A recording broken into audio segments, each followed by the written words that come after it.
ನಿಶ್ಚಿತಾರ್ಥಕ್ಕೆ ಇನ್ನೇನು ಕೆಲವೇ ಗಂಟೆಗಳು ಬಾಕಿ ಇದ್ದವು. ಸಿನಿಮಾದ ಚಿತ್ರೀಕರಣ ಮುಗಿಸಿಕೊಂಡು ಸಂಭ್ರಮದಲ್ಲಿ ಭಾಗಿಯಾಗಲು ಹೊರಟಿದ್ದ ನಟರೊಬ್ಬರು ಜವರಾಯನ ಅಟ್ಟಹಾಸಕ್ಕೆ ಬಲಿಯಾಗಿದ್ದಾರೆ. ಸಿನಿಮಾ ರಂಗದಲ್ಲಿ ಖಳನಾಯಕನಾಗಿ ಪಾತ್ರ ಮಾಡ್ತಿದ್ದ ನಟ ಬುಧವಾರ ತಡರಾತ್ರಿ ನಡೆದ ರಸ್ತೆ ಆಘಾತದಲ್ಲಿ ಹಠಾತ್ ಸಾವಿಗೀಡಾಗಿದ್ದಾರೆ.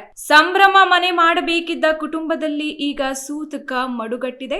ಈಗ ತಾನೇ ತಮ್ಮ ಜೀವನದ ಬಗ್ಗೆ ಕನಸನ್ನು ಕಾಣುತ್ತಿದ್ದ 40 ವರ್ಷದ ನಟ ಸಿನಿಮಾದ ಶೂಟಿಂಗ್ ಮುಗಿಸಿಕೊಂಡು ನಡುರಾತ್ರಿ ಮನೆಗೆ ತೆರಳುತ್ತಿದ್ದರು.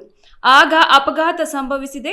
ಟ್ರಕ್ ಡಿಕ್ಕಿಯ ರಭಸಕ್ಕೆ ಕಾರು ಸಂಪೂರ್ಣ ನಜ್ಜುಗುಜ್ಜಿ ಆಗಿ ಸ್ಥಳದಲ್ಲೇ ನಟ ಸಾವನ್ನಪ್ಪಿದ್ದಾರೆ. ಇನ್ನು ಈ ನಟ ಯಾರು? ಛತ್ತೀಸ್ಗಢ ಸಿನಿಮಾ ರಂಗದಲ್ಲಿ ಖಳನಾಯಕನಾಗಿ ಮಾಡ್ತಿದ್ದ ಸೂರಜ್ ಮೆಹರ್ ಬುಧವಾರ ತಡರಾತ್ರಿ ನಡೆದ ರಸ್ತೆ ಆಘಾತದಲ್ಲಿ ಮೃತಪಟ್ಟಿದ್ದಾರೆ. ಸಂಭ್ರಮ ಮನೆ ಮಾಡಬೇಕಿದ್ದ ಕುಟುಂಬದಲ್ಲಿ ಇದೀಗ ಸೂತಕ ಮಡುಗಟ್ಟಿದೆ. 40 ವರ್ಷದ ನಟ ಸೂರಜ್ ಮೆಹರ್ ಅವರು ಸಿನಿಮಾದ ಶೂಟಿಂಗ್ ಮುಗಿಸಿಕೊಂಡು ನಡುರಾತ್ರಿ ಮನೆಗೆ ತೆರಳುತ್ತಿದ್ದರು.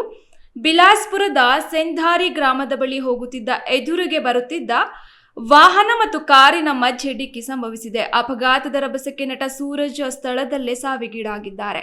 ಘಟನೆಯಲ್ಲಿ ಚಾಲಕ ಸೇರಿ ಇನ್ನಿಬ್ಬರು ಗಾಯಗೊಂಡಿದ್ದಾರೆ. ಬುಧವಾರ ಮುಂಜಾನೆ 5 ಗಂಟೆಗೆ ಸೂರಜ್ ಮೆಹರ್ ಕುಟುಂಬಕ್ಕೆ ರಸ್ತೆ ಆಘಾತದ ಬಗ್ಗೆ ಮಾಹಿತಿ ನೀಡಲಾಗಿದ್ದು, ಸ್ಥಳಕ್ಕೆ ಆಗಮಿಸಿದ ಕುಟುಂಬಸ್ಥರು ಪೊಲೀಸರ ನೆರವಿನಿಂದ ಸೂರಜ್ ಮೃತದೇಹವನ್ನ ಜಿಲ್ಲಾಸ್ಪತ್ರೆಗೆ ರವಾನಿಸಿದ್ದಾರೆ. ಘಟನೆಯಲ್ಲಿ ಗಂಭೀರವಾಗಿ ಗಾಯಗೊಂಡವರನ್ನ ಸ್ಥಳೀಯ ಆಸ್ಪತ್ರೆಗೆ ದಾಖಲಿಸಲಾಗಿದ್ದು, ಸದ್ಯ ಇಬ್ಬರ ಸ್ಥಿತಿ ಚಿಂತಾಜನಕವಾಗಿದೆ ಎಂದು ತಿಳಿದು ಬಂದಿದೆ. ಇನ್ನು ಡಿಕ್ಕಿಯ ರಭಸಕ್ಕೆ ಸ್ಕಾರ್ಪಿಯೋ ಕಾರು ಸಂಪೂರ್ಣವಾಗಿ ನಜ್ಜಾಗುಜ್ಜಿ ಆಗಿತ್ತು. ಮೆಹರ್ ಸ್ಥಳದಲ್ಲೇ ಸಾವನ್ನಪ್ಪಿದ್ದಾರೆ. ಘಟನೆಯ ಮಾಹಿತಿ ಪಡೆದ ತಕ್ಷಣ ಸರ್ಸಿವಾ ಪೊಲೀಸರು ಸ್ಥಳಕ್ಕೆ ಆಗಮಿಸಿ ಕಾರಲ್ಲಿ ಸಿಲುಕಿದ್ದ ಜನರನ್ನ ಹೊರತೆಗೆದು ಆಸ್ಪತ್ರೆಗೆ ದಾಖಲಿಸಿದ್ದಾರೆ. ದುರಂತ ಎಂದರೆ ನಟನ ಸಾವು ಆತನ ನಿಶ್ಚಿತಾರ್ಥದ ದಿನವೇ ಆಗಿದೆ. ಬುಧವಾರದಂದು ತನ್ನ ಕೈ ಹಿಡಿಯಬೇಕಿದ್ದವಳ ಜೊತೆಗೆ ನಿಶ್ಚಿತಾರ್ಥ ನಿಗದಿಯಾಗಿತ್ತು. ಆದರೆ ದುರಾದೃಷ್ಟವಶಾತ್ ಮನೆ ಸೇರುವ ಮುನ್ನವೇ ಜವರಾಯನ ರೌದ್ರಾವತಾರಕ್ಕೆ ಬಲಿಯಾಗಿದ್ದಾರೆ. ಹಲವಾರು ಸಿನಿಮಾಗಳಲ್ಲಿ ಖಳನಾಯಕನ ಪಾತ್ರ ಮಾಡಿದ ಸೂರಜ್ ಹಠಾತ್ ಸಾವಿನಿಂದ ಛತ್ತೀಸ್ಗಢ ಚಿತ್ರರಂಗದಲ್ಲಿ ಶೋಕ ಮಡುಗಟ್ಟಿದೆ. ಇನ್ನ ರಸ್ತೆ ಆಘಾತದಲ್ಲಿ ಸೂರಜ್ ನಿಧನಕ್ಕೆ ಛತ್ತೀಸ್ಗಢ ಮತ್ತು ಭೋಜ್ಪುರಿ ಹಾಸ್ಯ ನಟ ಪ್ರದೀಪ್ ಶರ್ಮಾ ತೀವ್ರ ಸಂತಾಪ ವ್ಯಕ್ತಪಡಿಸಿದ್ದಾರೆ.